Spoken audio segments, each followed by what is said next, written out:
दबाव में कार्यक्रम हो रहा था, उनकी मृत्यु हो गई। तो मैं कहूंगा कि परिवार के एक सदस्य कोई माइक से बात बता दे, पूरी जानकारी दे दे, कोई एक व्यक्ति। हाँ, पत्नी बोल दो, माइक से बोल दो, वहां बोल दो, पूरी जानकारी दे देना जो आपको। उससे एक मिनट से पहले कल मैं गया था, चलो बाद में बोल देंगे, इनके बाद बोलेंगे।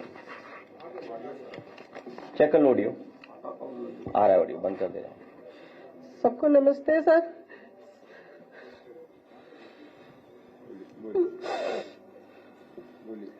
मेरे बस शिक्षा मित्र थे और उनकी ड्यूटी बेलों में लगाई गई थी और रात दिन जो काम करे, जिस दिन से इनको काम मिला था घर पे ढंग से बात भी नहीं करते थे और ना जो घर में सही से किसी से बोलते थे और सुबह चले जाते थे, शाम को 5 साढ़े 5 बजे आते थे। और जिस दिन इनको अटैक पड़ा है 14 तारीख को, उस दिन भी ये काम पे गए हुए थे और इसमें रात में है जो ये 11 बजे बैठ के अपना काम ही कर रहे थे, उसी समय कुर्सी पर से एकदम से गिरे और हमें गिरने की आवाज आई। हम जो गए तो देखा उनको, वो गिरे और सीधे हॉस्पिटल ले गए। तो वहाँ चरक हॉस्पिटल ले गए तो वहाँ डॉक्टरों ने जांच के बाद बताया ब्रेन हेमरेज है। और यहाँ उसके बाद भी इनको धमकी मिलती थी कि है जो काम पूरा नहीं करोगे तो FIR होगी और है जो एक दिन में है जो 100-200 फार्म कंप्लीट करिए। आप बताइए एक दिन में 100-200 फार्म कैसे कंप्लीट करेंगे। अब हमारे यहाँ कोई और मेरा एक बेटा है, मैं हूँ और कोई कमाने वाला नहीं है सर, तो मैं अपना खर्चा कैसे करूँ।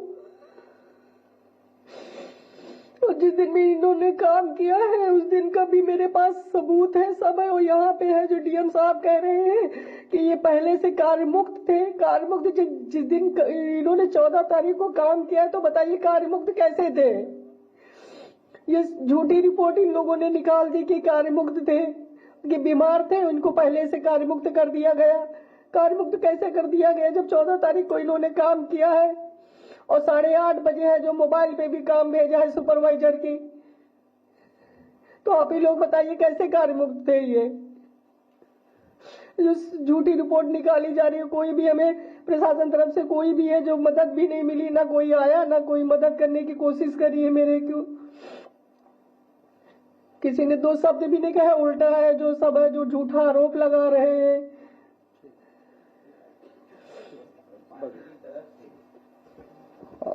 अभी इस परिवार को पार्टी की तरफ से हम लोग 2 लाख रुपए दे रहे हैं और हमारी मांग वही है कि 1 करोड़ इस परिवार की मदद हो, सरकारी नौकरी दी जाए और तमाम सरकारी योजनाओं से इन्हें जोड़ा जाए। नहीं फतेहपुर नहीं, ये लखनऊ में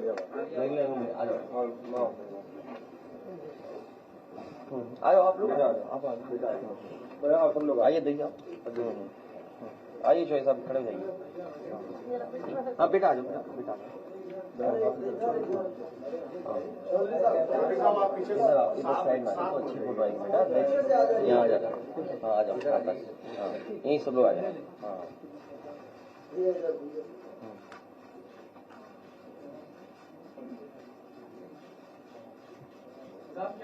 संगीता रावत। नहीं पूरा नाम क्या है? संगीता रावत। विजय कुमार वर्मा। पत्नी संगीता। पत्नी।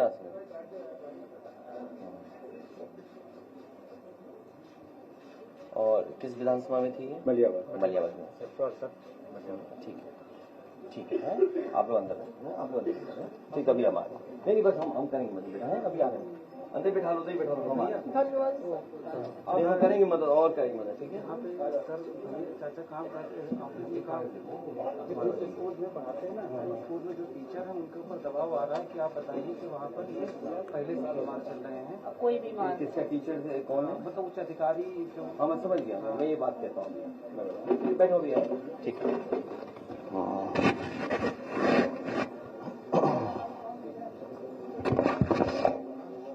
अभी जो परिवार आपके सामने आया और जो बात उन्होंने अपनी रखी और बताई आपको कि ड्यूटी पे रहने के बाद उनके साथ ये घटना हुई, अधिकारी तमाम दबाव बनाते हैं और अब साजिश ये रची जा रही है कि वो ड्यूटी पे ही नहीं थे, पहले ही रिलीफ दिखा रहे हैं। और जिस स्कूल में वो जिस जगह पढ़ा रहे थे उस संस्था पर भी, वहां पर भी दबाव बनाया जा रहा है और कहा जा रहा है कि आप कह दीजिए बीमार हैं पहले से ही। समाजवादी पार्टी की पहले दिन से ही मांग हुई है कि पहले तो इस तरह का वर्क प्रेशर न क्रिएट किया जाए उनके ऊपर, क्योंकि बहुत जिम्मेदारी का काम है, बहुत सावधानी से काम करना है और बहुत सेंसिटिव इशू है। क्योंकि एक बार फॉर्म गलत हो गया, रिजेक्ट हो गया और वोट नहीं बना आपका, तो आपको फुल सर्कल ऑफ पूरे कागजों के साथ फिर घूमना पड़ेगा आपको। तो ये जो एसआईआर है, आखिरकार बीजेपी जल्दीबाजी में क्यों है? चुनाव आयोग और भारतीय जनता पार्टी दोनों मिले हुए हैं और उसका परिणाम यह है कि ये जल्दीबाजी क्यों कर रहे हैं। पहले भी मैं ये बात कह चुका हूं कि उत्तर प्रदेश में लगातार शादियां हो रही हैं और शादियों के समय पर लोगों को एक दूसरे के यहां आना जाना, शादी की तैयारी करना, सब व्यस्त हैं। और इतने कम समय में एसआईआर कराना और पूरे प्रदेश का, और किस किस को आपने जिम्मेदारी दी है, यहां तक कि जो नगर पालिका के सफाई कर्मचारी हैं उन्हें भी सहायक बनाया हुआ है। अब आप सोचिए, इतना बड़ा फॉर्म है, इतना टेक्निकल चीजें उसके अंदर हैं कि अगर मान लीजिए बीएलओ नहीं कर पा रहा है तो उसके लिए सहायक बनाया गया है सफाई कर्मचारी। और इस फॉर्म को बंटवाने में जल्दी, बटा नहीं बटा, जो सरकार का डेटा बता रहा है वो ये बता रहा है कि सभी फॉर्म बांटे जा चुके हैं, लेकिन ग्राउंड पे जब हम देखते हैं तो वो बांटे नहीं गए हैं। और फिर उसी तरह का कलेक्शन का रिकॉर्ड बनाएंगे। ये सोची समझी रणनीति, साजिश, षड्यंत्र है कि बाबा साहब भीमराव अंबेडकर जी के दिए हुए संविधान के तहत जो हमें वोट डालने का अधिकार है, उस अधिकार को छीनने की तैयारी है। एसआईआर के बहाने वोट डालने का अधिकार छीन रहे हैं, आरक्षण छीनेंगे, आपकी पहचान छीनेंगे, आपके ऊपर उल्टे सीधे दबाव बनाएंगे। जब सरकार के लोग इसी बात पे दबाव बना रहे हैं कि वो ड्यूटी पे ही नहीं थे, पहले से ही बीमार थे। और कल रात जब मैं फतेहपुर में गया था, उन सुपरवाइजर के परिवार के लोगों से जब मैं मिला हूं, उनसे जो बातचीत हुई है, उस बातचीत के दौरान उनकी बहन, उनके परिवार, उनके तमाम जो सहयोगी साथी थे, वो यही बता रहे थे कि उनके ऊपर लगातार सरकार के माध्यम से दबाव बनाया जा रहा था कि जल्दी करिए और जल्दी फॉर्म बंटवाइए, जल्दी फॉर्म भरवाइए। और उसका परिणाम यह हुआ कि उन्होंने आत्महत्या कर ली। उस परिवार की भी मैं मदद कर करके आया हूं। तो आखिरकार जल्दी क्या है एसआईआर की?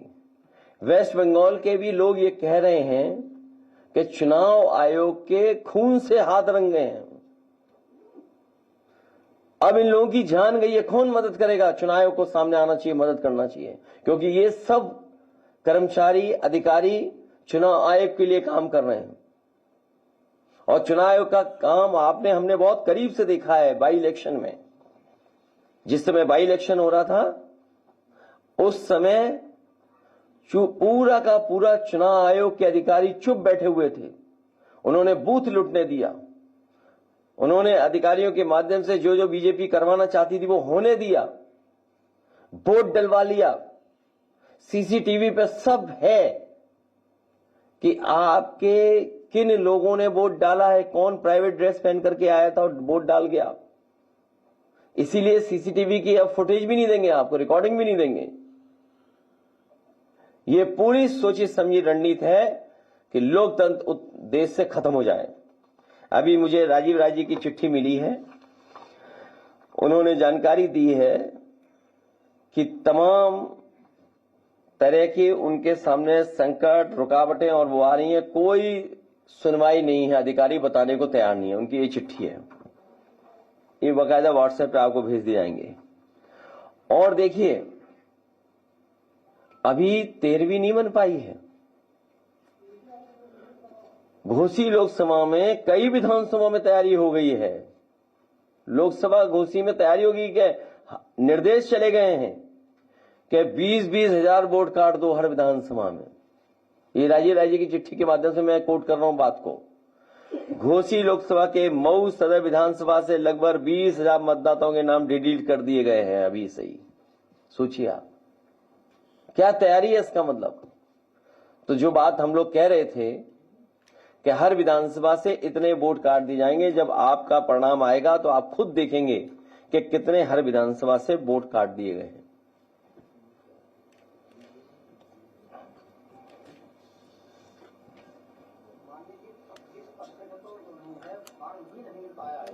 नहीं वही तो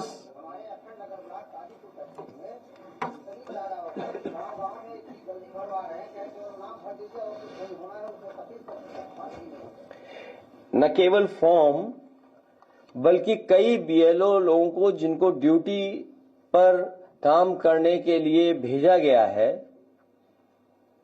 वो लोग जानकारी ही नहीं उनके पास, ट्रेनिंग ही नहीं उनके पास। अभी मैं एक बीएलओ से मिला था तो बीएलओ की स्थिति ऐसी थी कि शायद वो उस काम को पूरी जिम्मेदारी से नहीं कर पा रहे थे। उनके साथ एक सहायक था, उन्होंने अपने रिश्तेदार को बुला रखा था किसी दूसरे शहर से जो कंप्यूटर इंजीनियर था। तो हमने कहा ये कौन है? बोले ये हमारी मदद करेंगे। अब आप सोचिए स्थिति है कि बहुत सारे बीएलओ, एक तो जानकारी नहीं है, जल्दीबाजी है, और अगर जानकारी भी है तो दबाव बना रहे हैं उस पर, और जानकारी नहीं है अगर तो किसी न किसी से मदद लेकर के काम चला रहे हैं। तो आखिर इलेक्शन कमीशन क्या चाहता है, क्या करना चाहता है? और अभी जानकारी मिली है कि अभी जो वेबसाइट है उनकी, उससे किसी की भी जानकारी आप ले सकते हैं। आप जो जानकारी दे रहे हैं वो कोई भी जानकारी निकाल सकता है। जो फॉर्म भर करके हैं उसके अंदर, तो कोई भी अगर चाहेगा तो वो जानकारी ले सकता है। मोबाइल नंबर मिल जाएगा किसी का भी। और बीजेपी क्योंकि संसाधन में मजबूत पार्टी है, तो उन्होंने तो एक कंपनी हायर कर रखी है, नोएडा की कोई कंपनी है, वो उनका डिजिटल काम देख रही है, पूरा डिजिटल वोटर लिस्ट। आपको किस विधानसभा की पीडीएफ कॉपी चाहिए वो तुरंत आपको कॉपी दे देगा। अब ये जो डिटेल है मैं आपको भेज रहा हूं, स्क्रीन पे लगवा देता हूं मैं। कोई भी इलेक्शन कमीशन से की वेबसाइट पे जाकर के ये डिटेल निकलवा सकता है किसी के भी। तो अगर ये डिटेल निकल रहे हैं तो सोचिए कोई भी निकाल सकता है डिटेल। इसका मतलब बीजेपी सबका डेटा इकट्ठा कर रही है, हर बूथ का मोबाइल नंबर भी इकट्ठा कर रहे होंगे लोग। तो यही तो सवाल है कि देखिए पूरा निकला, जबकि वोट तो हमारा किसी को पता भी नहीं होना चाहिए। सीक्रेट बैलेट इसीलिए बोला गया है। ये तो वोट की पूरी जानकारी आप देखिए, पूरा जानकारी निकाल सकते हैं आप। मोबाइल नंबर भी आपका किसी का भी आ जाएगा। तो ये क्या कर रहे हैं इलेक्शन कमीशन वाले लोग? अभी मैं स्क्रीन पे लगवा रहा हूं, इसकी just run through in the screen. अरे रुक जाओ एक मिनट है।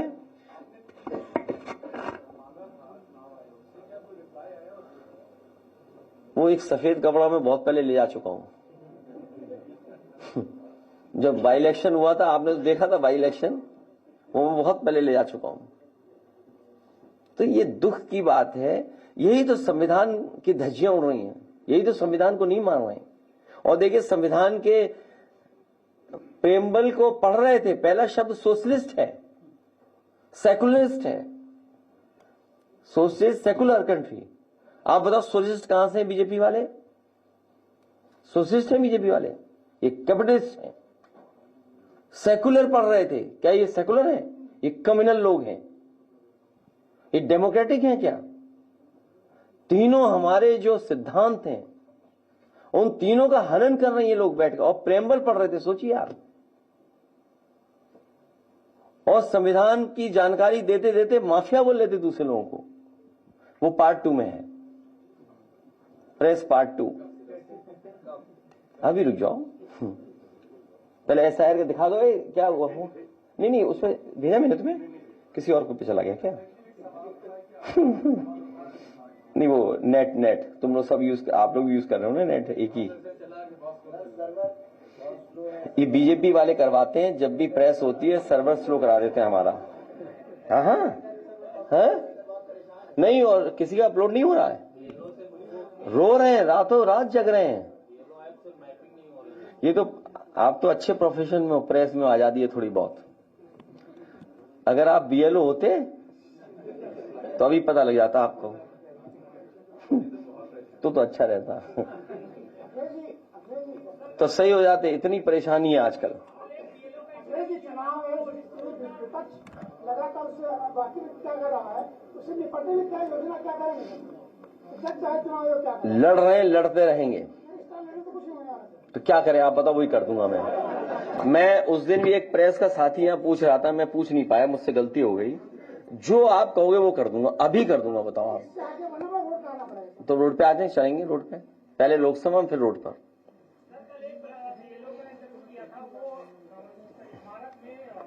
देखो बीजेपी को आप समझ लीजिए, 1000 किसान मर गए, बीजेपी को कोई फर्क नहीं पड़ा। 1000 किसानों ने की जान गई, 1000 किसानों की जान गई। अभी पार्ट 2 पे आएंगे, थोड़ा सा ये देख लो, दिखा दो, सब डिटेल मिल रहा है। देखिए आप किसी का भी डिटेल निकालना चाहे उसका, देखिए मोबाइल नंबर मिल रहा है, आप किसी का भी निकाल लो। और दिखाइए, दूसरा दिखाओ, इन्यूमरेशन फॉर्म या एपिक नंबर से। हाँ ये ठीक कह रहे हैं, ये सही है। हाँ उसी से निकाल सकते हैं आप, किसी का भी मोबाइल नंबर निकाल सकते हैं। और सुनने में आया है कि BLO महिलाओं पे जाने कितना कॉल आ रहा है, जानकर बातें कर रहे हैं लोग, इतना फोन आ रहा है उनके ऊपर हैं। सबके मोबाइल नंबर वो हो गए, पब्लिक हो गए मोबाइल नंबर हैं। नहीं देखिए ना आप, सबके किसी का भी डिटेल निकाल लो आप, मोबाइल नंबर जिसको करें। और आपको बता, बीजेपी के लोगों ने सॉफ्टवेयर कंपनियां हायर की, नोएडा की कोई, जो काम उनका देख रही है डिजिटल। और जब फाइनल सूची प्रिंट होकर के आएगी, बीजेपी के वोट नहीं कटे होंगे उनके बूथ के, सब समाजवादी पार्टी के वोट काटे जाएंगे। ये नया तरीका निकाला है, और भी कोई नया तरीका बैठे सोच रहे होंगे वो लोग। जब से हारे हैं तो इन्हें समझ में नहीं आ रहा क्या करें। अधिकांश गांव में BLO का पहुंचना भी अभी भी नहीं पहुंचे। सोचिए, गली ढूंढ रहे हैं कहां जाना है, पूछते हैं। अच्छा, जो गांव पहुंच भी जाते हैं तो उन पर फॉर्म नहीं है कहीं पर, वो कहते हैं बांट चुके हैं फॉर्म, तो फॉर्म लेके भी नहीं गए कुछ लोग।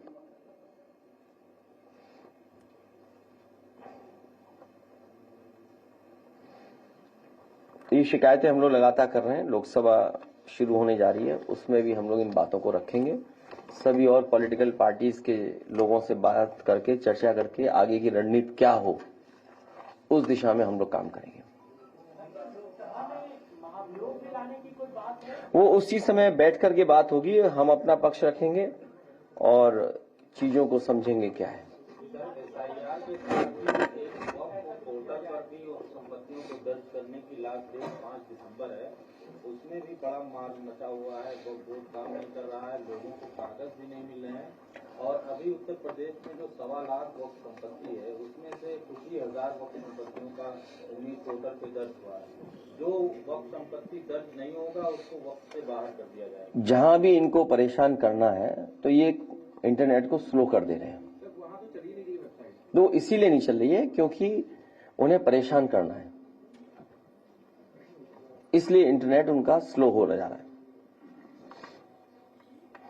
जो है सर 2 महीने से वो है, लेकिन चार्ज दिए हैं, वो बोर्ड में पैसे ही नहीं है। वो बीजेपी से, हाँ तो ये इसलिए हमारा सबसे निवेदन है कि इस भारतीय जनता पार्टी को हटाइए।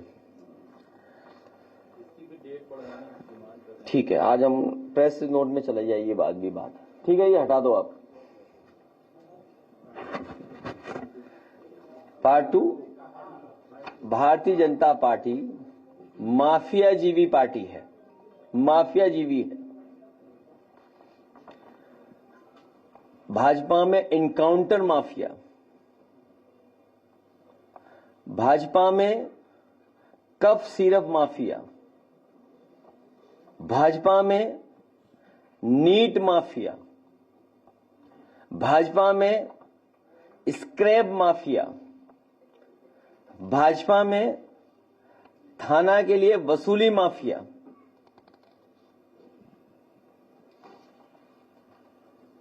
और मैं चाहूंगा कि एक बहुत प्रतिष्ठित चैनल ने बहुत अच्छी जानकारी दी है, मैं चाहूंगा कि प्ले किया जाए और मैं ऐसे पत्रकार की सुरक्षा की भी कामना करता हूं। उनकी सुरक्षा की भी मांग करता हूं। माफियाजीवी भाजपा की पोल पट्टी खोल series season 1 episode 1 district 1 mafia जिला जौनपुर।